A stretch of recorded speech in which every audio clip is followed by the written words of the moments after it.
సిద్దిపేట జిల్లా గజ్వేల్ పట్టణంలో బీఆర్ఎస్ పార్టీలోకి చేరికలు మొదలయ్యాయి. కాంగ్రెస్, బీజేపీ పార్టీ నాయకులు పలువురు వంటేరు ప్రతాప్ రెడ్డి ఆధ్వర్యంలో బీఆర్ఎస్ పార్టీ తీర్థం పుచ్చుకున్నారు. ఈ సందర్భంగా వంటేరు మీడియాతో మాట్లాడుతూ నియోజకవర్గ వ్యాప్తంగా మనోహరాబాద్ మండలం, కొండపాక మండలం, మర్కుక్ మండలం నుండి కాంగ్రెస్ పార్టీ, బీజేపీ పార్టీలను వీడి బీఆర్ఎస్ పార్టీలో చేరుతున్నట్టు చెప్పారు. గడిచిన 2 సంవత్సరాల కాలంలో కాంగ్రెస్ ప్రభుత్వం రేవంత్ రెడ్డి బూటకపు అబద్ధపు హామీలతో గద్దెనెక్కి పరిపాలనలో పూర్తిగా విఫలమయ్యారని మండిపడ్డాడు.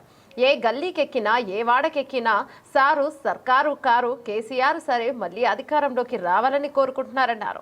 ఇప్పుడు రానున్న స్థానిక ఎన్నికల్లో అన్ని జెడ్పీటీసీ, ఎంపీటీసీ, సర్పంచ్ స్థానాలు కైవసం చేసుకుంటామని వారు ధీమాను వ్యక్తం చేశారు. టీఆర్ఎస్ పార్టీ నాయకులు రమేష్ గారు,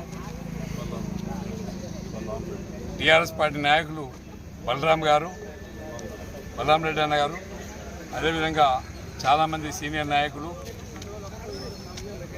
రాష్ట్ర వ్యాప్తంగా తీసుకున్నా, గజ్వేల్ నియోజకవర్గంలో తీసుకున్నా కూడా ఏ పల్లెకి వెళ్ళినా, ఏ గల్లీకి వెళ్ళినా, ఏ ఇంటికి వెళ్ళినా మళ్ళీ కేసీఆర్ గారి నాయకత్వాన్ని బలపరుస్తున్నారు ప్రజలు. దానిలో భాగంగానే పెద్ద ఎత్తున టీఆర్ఎస్ పార్టీలో కండువాలు కప్పుకోవడానికి, టీఆర్ఎస్ పార్టీలో కలిసి పనిచేయడానికి చాలామంది సిద్ధంగా ఉన్నారు. ఇవాళ కొండపాక మండలం నుండి టీఆర్ఎస్ పార్టీ కార్యకర్తలు కొంతమంది గతంలో పోయినప్పటికీ కూడా మళ్ళీ వచ్చి మేము కేసీఆర్ గారి నాయకత్వాన్ని చూస్తున్నాం, కేసీఆర్ గారు 10 సంవత్సరాల అధికారంలో ఉంటే ఏ రోజు కూడా ఏ రైతు కూడా, ఏ విద్యార్థి కూడా రోడ్డు మీదకి రాలేదు.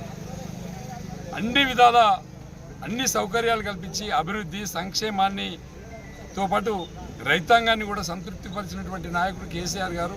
అది గ్రహించినటువంటి ప్రజలందరూ కూడా ఇలా రాష్ట్ర వ్యాప్తంగా నియోజకవర్గంలో ఎక్కడ చూసినా కూడా కేసీఆర్ గారి నాయకత్వాన్ని బలపరుస్తున్నారు. వారికి మరి దానిలో భాగంగా లోకల్ బాడీ ఎలక్షన్లు ఉన్నాయి, సర్పంచ్ ఎలక్షన్లు ఉన్నాయి, ఎంపీటీసీ ఎలక్షన్లు ఉన్నాయి, అదేవిధంగా జిల్లా పరిషత్ ఎలక్షన్లు ఉన్నాయి. అన్నింటిని కూడా టీఆర్ఎస్ కైవసం చేసుకోవాలన్న ఉద్దేశంతో అందరితో కలిసి పనిచేయడానికి తీవ్రంగా కృషి చేస్తామని చెప్పి సందర్భంగా తెలియజేస్తాం.